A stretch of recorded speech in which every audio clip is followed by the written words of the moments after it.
river! Damn it, Mason! Sounds like half the village is on our ass! What the fuck happened back there? Can it, Hudson? Just keep moving! They're closing in on us! We gotta buy some time!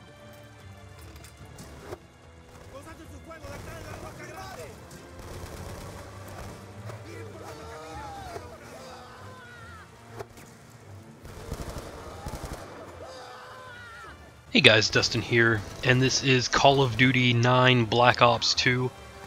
Play this on my PC. It's also available on 360 and PS3. Oh, and Wii U for all our Wii U fans out there. And this is the latest iteration of the popular first-person shooter franchise. This one is headed up by Treyarch. Is the sequel of their first breakout hit that they had in Black Ops. I've had a tremendous amount of fun playing this. This is easily my favorite Call of Duty single-player campaign. I think it's due to the fact that while this game mechanically is very similar to its predecessors in that it's very good shooting, very frenetic combat, the world in which this takes place actually feels like a real place. I think the reason for that is because of the cutscenes that they add in between, and with the excellent voice acting from actors like Michael Keaton, Tony Todd, and Michael Rooker. It helps to flush out this world and make it feel like a real place, and when you are presented with consequences that affect the world, then it feels more than just an arbitrary win state, or rather an arbitrary lose state.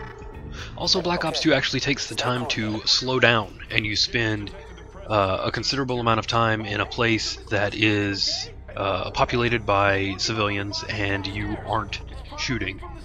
And they really use this time to great effect. They give you the opportunity to see how the rich and the wealthy are living, and they even in conversation take the time to comment between the disparate conditions of the poor countries that you've been fighting through previously and the pay of the military compared to the wealth of the 1%. So not only does it break up the flow of the game, but it actually kind of gives you a context for the villain, his motivations, and it just makes the universe that much more dense and real. Also, the game presents you with several scenarios where your actions actually have weight. Throughout the game, I won't spoil anything, but throughout the game there are certain scenarios where your actions will dictate what happens, and that will affect the ending that you get. So it feels like this game presents you with much more than just corridors to run down, even though it's really not that much different than what's come before it.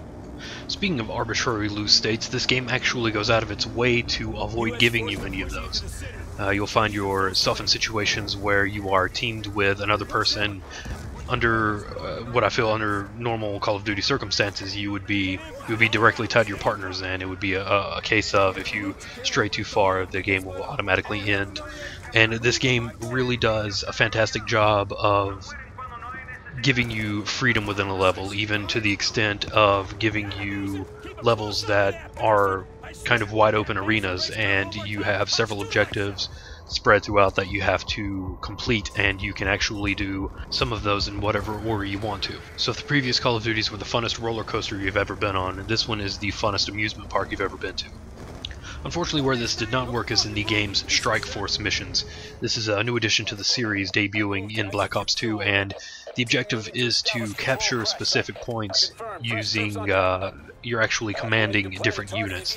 So you can actually pull back and select separate units to move to separate points so that they can capture it. The only problem is the AI does not work, and when you order soldiers to do something, they don't do it. So really, the best way to accomplish these missions is to simply select a saw gunner and then try to do it all by yourself, because if you rely solely on commanding, you will not pass these missions. Normally this wouldn't be such a big deal, except for the fact that all of these missions are timed, and they also give you a finite amount of retries. So if you fail those missions too many times, there are certain ones that you will not be able to play again. The good news is there's only 5 of these, and I ended up finishing them all, so there's a good chance that no one will have a problem with these. You add onto all of this the fact that you can outfit yourself with pretty much whatever weapon and attachments that you want before every mission, And you really begin to see where Treyarch is trying to give you as many choices as possible and trying to give you as diverse an experience as possible with this game.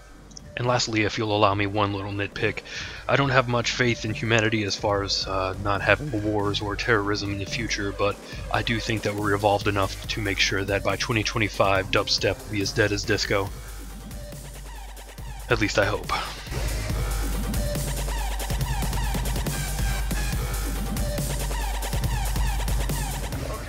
So guys, this was Black Ops 2 and it comes highly recommended.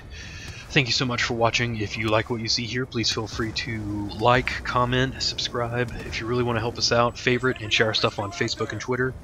Also, feel free to check out our channel where we cover retro video games, iOS devices, Android devices. We have some Wii U stuff up.